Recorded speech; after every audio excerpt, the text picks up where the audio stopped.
Be back together after a couple of days, and for those of you who were here yesterday, I apologize. I thought I would be back in time for Satsang yesterday, but unfortunately it wasn't in the divine plan, as we say. But I'm so happy to be back with you all tonight. And we start, as usual, with a question that's come in advance from our beautiful global family.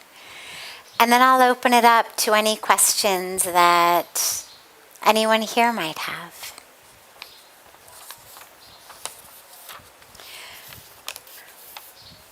I come from a very dysfunctional family. Every discussion turns into an argument. Most of us don't even talk to each other, even when we are standing just a few feet away. What can we do? What can I do to try to bridge the gaps between us? So first of all, I know we're given these labels, and especially in the world of psychology these days, everything is about labels. But I would really try to avoid using them, because you see, the minute we say, I come from a dysfunctional family, I've already put a label on it. I've already named it for what it is. And I've essentially removed any possibility that this family could be anything else. Yes, families have issues because families are made up of people. People have issues. You put a bunch of people together, especially under one roof, especially dependent upon each other. And those issues are going to interweave and intertwine and cause challenges. Sometimes in families the challenges are less because the elders of the family, whether the elders are grandparents or the elders are parents, whatever our family structure may be, when the elders of the family are deeply embedded on a spiritual path, or who have done a lot of their own work, well then individual issues tend to get addressed at sight. So for example, if you've got parents who are deeply spiritual, have done a lot of their work, when their children have very normal issues, the way kids do, the parents are going to address those issues in ways that help the child grow and blossom, rather than which end up creating pathology in the child. So they're not going to end up suffocating or suppressing or oppressing the child. They're not going to withdraw love from the child based on what the child does. They're not going to compare the child to others and say, why aren't you more like so-and-so? They're not going to threaten the child. They're not going to say, shape up or ship out. But when we don't have parents who are like that, we end up in a situation where everyone's own issues sort of trigger each other's. We feed on each other's issues, and things just get worse.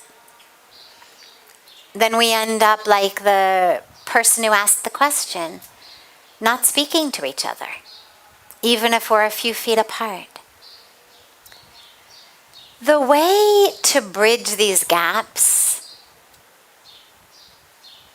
is not easy, but it's actually quite simple.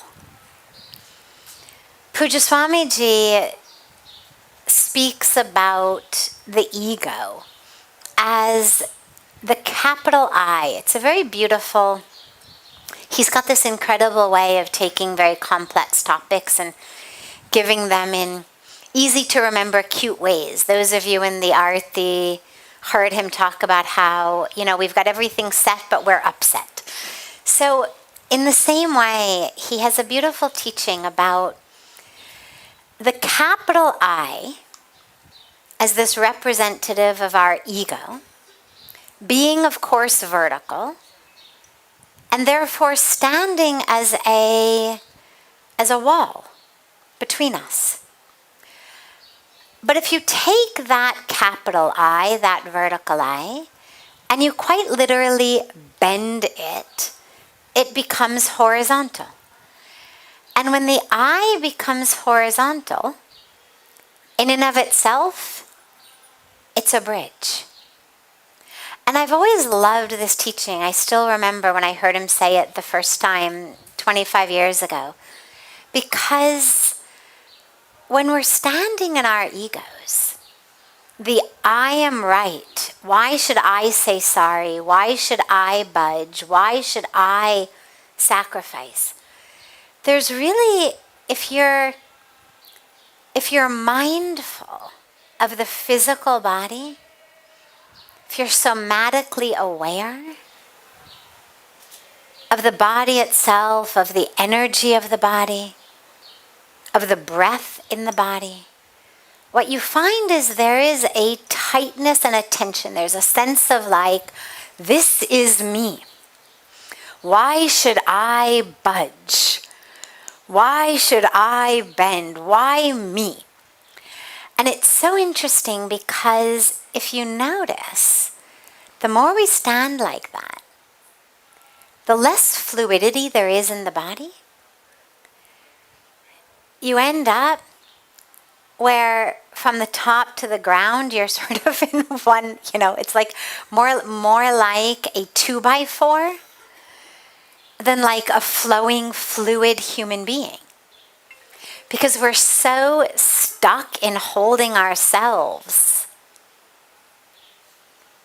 as this solid being who deserves to have things go their way, who deserves not to have to bend, not to sacrifice. We end up losing our ability to flow at all, and you end up quite literally with physical pains in the body, neck issues, shoulder issues, back issues. You end up with issues in the energetic flow of the body. The energy gets stuck. We end up with digestive issues, circulatory issues, all sorts of issues in the body. We end up with issues in our breath. So many of us have forgotten how to exhale.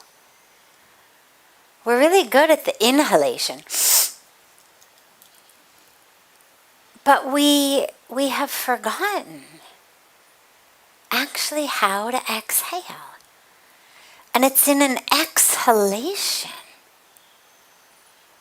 that body goes back into a state of flow. Right? The inhalation, we're fill it all up. But in the exhalation is where we actually are letting go. So if you find, whether it's with a family of origin, a blood family, a marriage family, or even in a community, a work community, a living community, or any kind of community, that this space has grown, this unbridgeable space. Ask yourself, what would happen if I exhaled and I became a bridge instead of a wall?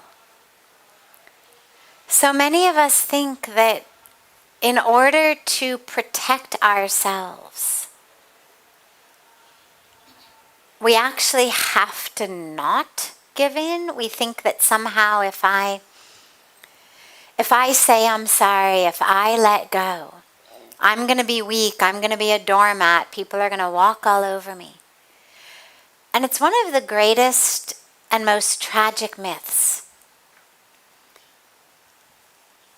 Letting go is strong, not weak. Because what it means is, I've got enough inner strength that I don't need to hold on to what restaurant we're going to eat at, how you load the dishwasher, how you dress, how you act, how you speak to me, in order to have strength. That my strength doesn't need to come from being right.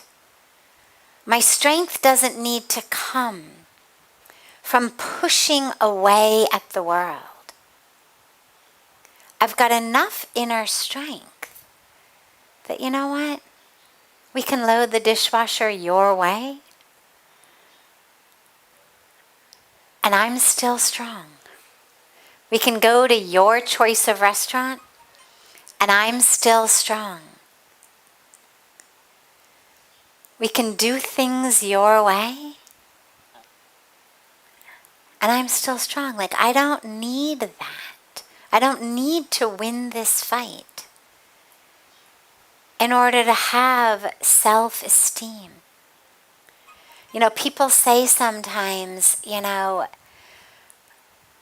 how do I maintain my self-respect if I'm always giving in? As though somehow myself is separate from you. As though somehow my self-respect comes from pushing you away. My self-respect isn't about that I was right, about how long it was going to take us to get from point A to point B, or that I was right about this thing or that thing.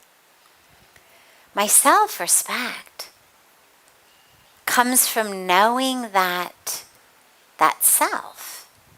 Comes from knowing who I am, not in relation to you, not as the one who beat you or the one who showed you. Self-respect is never that which we get in contrast to another being. Anyone who feels self-respect because I did better than you, that's cheap. That's really cheap, and it doesn't last. It's not real. Self-respect isn't about I beat you. Self-respect is about who I am as a being is divine. I can feel that presence of the divine in me. I can feel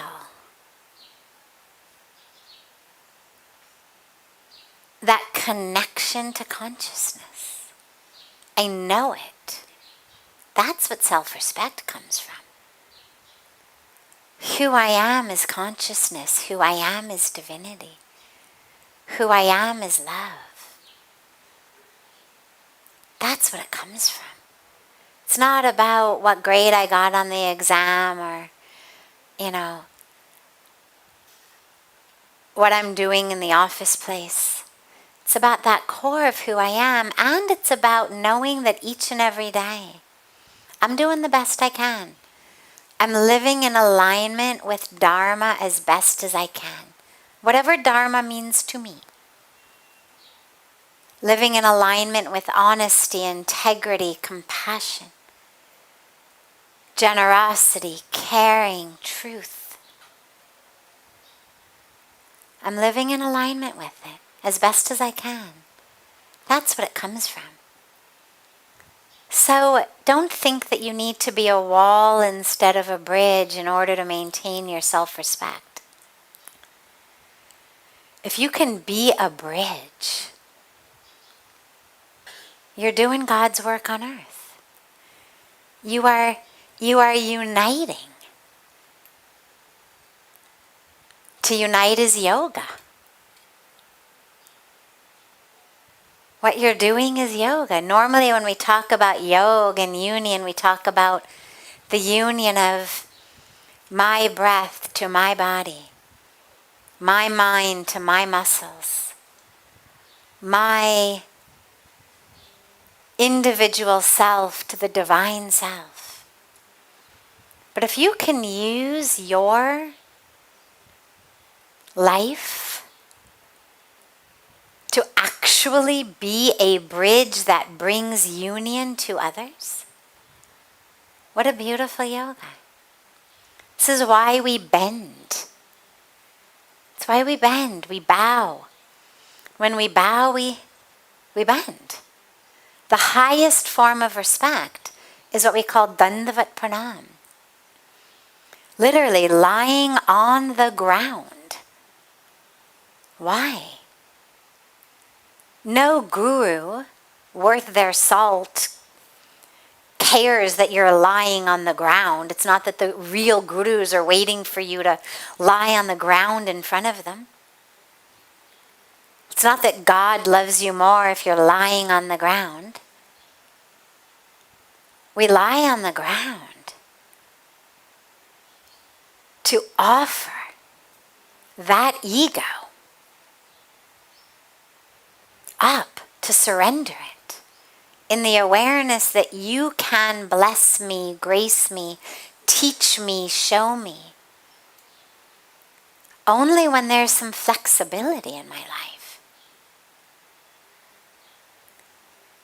There's a beautiful saying in Hindi that says, Jukta to wo hai, jisme jaan hote hai.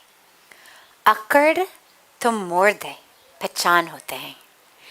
And it means the one who bends is the one who is alive. The only thing that is rigid and non-bendable is a corpse. And so if you bend, know that you're alive. If you can't bend, there may be breath in your lungs, but you're essentially a corpse. So yeah, bend your ego and be that bridge for the family. Be the one. You know, there's that beautiful story. I won't go into the details now because I wanted to be able to take some other questions, but there's the beautiful story of the churning of the ocean, right? The manthan between the beings of good and the beings of evil, right? The devtas and the asuras. And they're churning the ocean for this nectar of immortality. But what comes up first? Poison. And of course, if the poison isn't taken, they can't keep churning. The poison has to be dealt with before they can keep churning. But obviously no one wants to go near the poison. So they go to Bhagawan Shiva. Do something. Help us. You are Mahadev. Help us. And so Bhagawan Shiva drinks that poison, not swallowing it though, so that it does not destroy the universe within, but also not spitting it out so it doesn't destroy the universe outside. And it's such a beautiful teaching for actually what our families, both our nuclear or extended families, as well as the greater family, needs from us.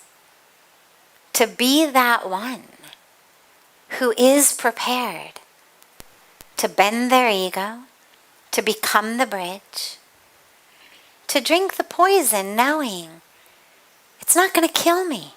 I don't have to swallow it. I don't have to let it fester inside of me and kill me.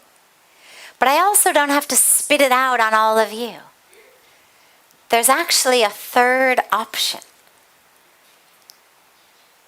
And this is where it said that Bhagawan Shiva, after drinking the poison, came here to these Himalayas and sat and meditated.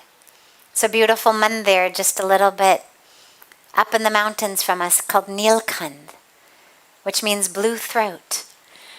And it said that that's where he came after he drank the poison and held it in his throat to come and meditate. So you can bridge those gaps by being the one to be humble, by being the one to say, I'm sorry if the family's not speaking to each other. Be the one to speak first. They're not speaking to you, okay. But you can speak to them.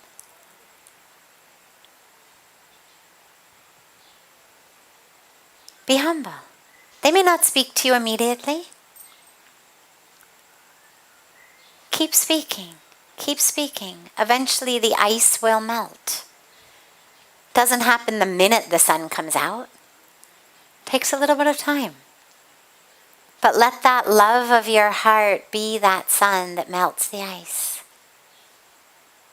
And then you can be Mahadev, the great divine being for your family.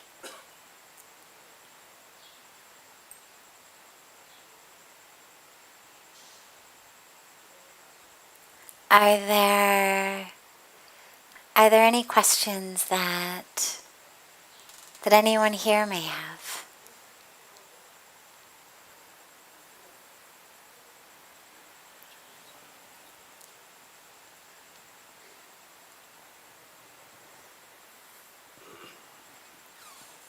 Yeah. Mic उनको दे देना भैया.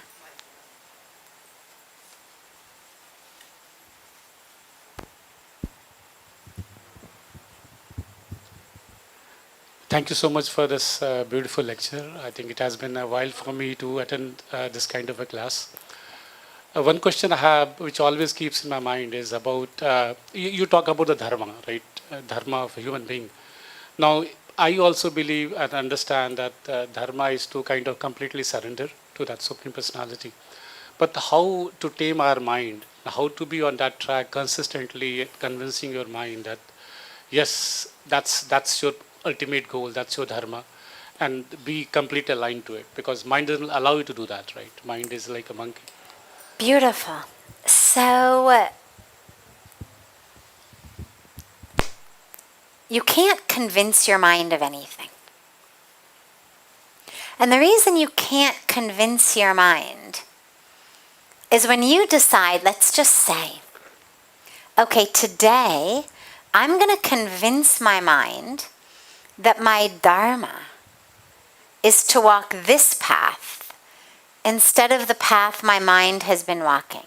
Okay? Now, when you say that, who's listening to you say that? Who hears you say that?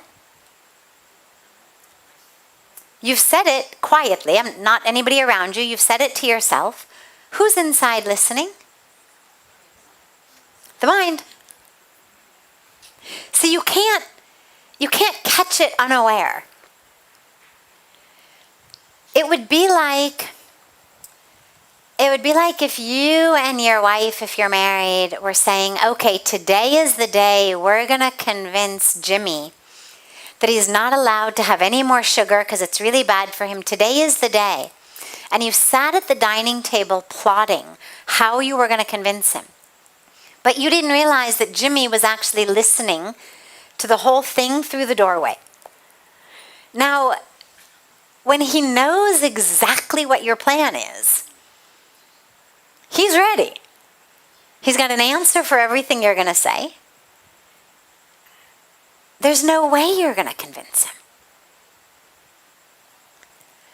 So a lot of us waste a lot of time and energy trying to convince our minds. It's like if anybody's ever taken acting class, either a professional one or just drama in school. And you've ever had to play, one of the exercises they do is they'll actually have you play both roles. You know, they do it with kids usually, and you kind of jump back and forth, so it's a dialogue. And sometimes they'll do a dialogue with two of you, but sometimes they'll actually make you play both roles. And it's a fun exercise. Gets the, they do it also sometimes in like improvisation classes. How quickly can you think? You're jumping literally back and forth physically, but also personality-wise, playing both roles. And if anybody's ever done it, or you can just imagine it, it's something that gets you laughing, gets everybody laughing at you, gets you really frustrated if you take it too seriously, because you actually can't do it. As your mind is thinking about what person A is going to say, well, the part of your mind planning person B's response is listening. And so while you're trying to speak from person A, the mind of person B is already, and you can't actually keep your mind only on person A or B at one time. But we play that game in our own minds when we try to convince our minds of something, right? So the mind is saying it's really our dharma to do this. And then the mind says, no, it isn't. That's just what you heard so-and-so say, but what do they know? No, look over here. Look at this guy. And then the mind says, no, really. In all the scriptures, all the gurus, and then the mind here says, and you bounce back and forth like a ping pong ball. And all you get is really tired, really frustrated. You use up all the glucose stores in your brain. Blood sugar drops. And you need a nap. You've gotten nowhere and you need a nap. So the only way to do it actually is to realize that you cannot use the mind to convince the mind. Which means that we have to stop letting the mind, and when I say the mind, I don't mean all of the mind. I mean the specific part of the mind that distresses us. Call it the ego, call it the critic.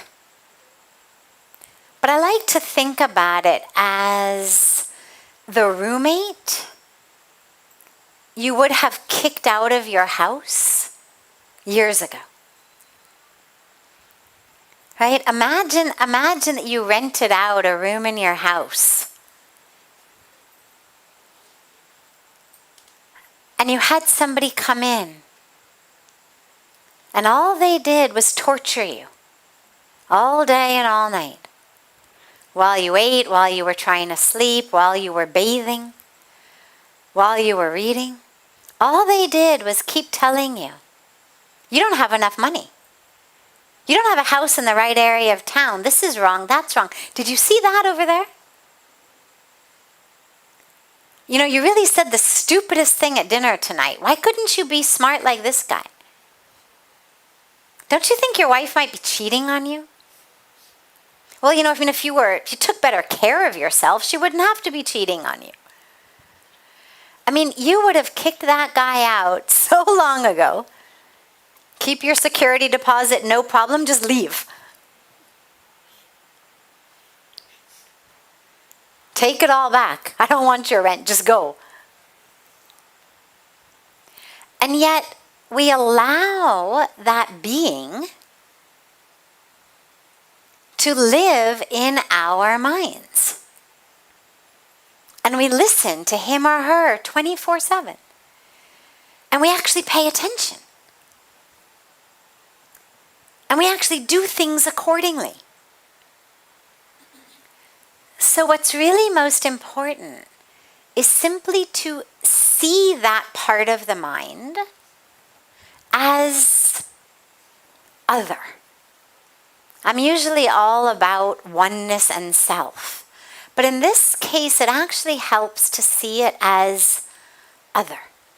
Not bad, not wrong. Don't try to kill it. It's not about murdering your roommate. But it's about seeing it as separate from that self. And when you see it as that, then you recognize that you don't actually have to listen to it 24/7.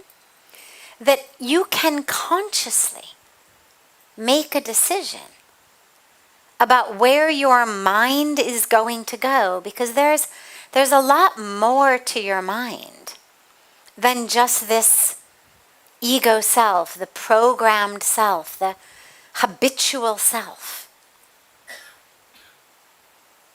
The mind is also that which tells you to meditate, which sends you into satsang, that's got you thinking about dharma. That's what we're going to call your conscious mind, the mindful mind, the deliberate mind, the mind with the power of vivek to discriminate. When we meditate on our third eye, that's called the Agya Chakra, we meditate upon it to open up that eye, that power of discrimination that enables us to see truth from falsehood. So what you want is to give more energy, awareness, attention to the conscious mind, the deliberate mind, the mind that's anchored to your heart. Could call it the heartful mind.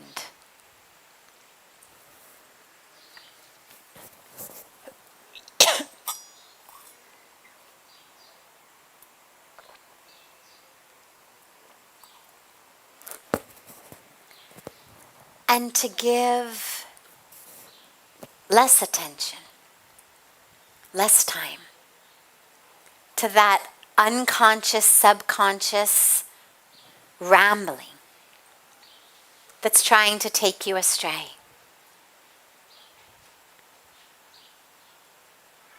So when that part of the mind pipes up to fight, to pull you back to the old ways, just say namaste. Let it go on its way. Imagine that it's the roommate and you're just sending it on its way. No, I'm so sorry, that room has actually been let out. So sorry, there's no more room. No vacancy. All right, but I'll keep you posted. I'll let you know if something comes up. So you're not killing it. You're not berating it, because ultimately it was formed within you. It was actually formed to, in its own perverted sense, help you. It thinks that what it is doing is protecting you and helping you. So you just say namaste. Let it go its own way. And then turn your mind, the deliberate, conscious, mindful mind, back to what you are focusing on. Whether you're meditating, you're praying, you're doing japa, you're doing seva, you're at work, you're cooking dinner, you're doing your gratitude practice, you're planning how you're going to live your dharma more every minute and every moment. Whatever you're doing, just draw the awareness back. I always say that thoughts are vehicles that take us places. And before you get on that vehicle, you better be sure it's going where you want to end up. And so frequently those vehicles that come are not going where we want to go. So we don't get on them. Just namaste. Bye. And you come back. Because you know what your dharma is. You know what you're supposed to be doing. Take that control. You've got the power. We just have to exercise it. And you can, as long as you stay conscious. That's the key, just staying conscious. Sure. Does anyone else have any questions?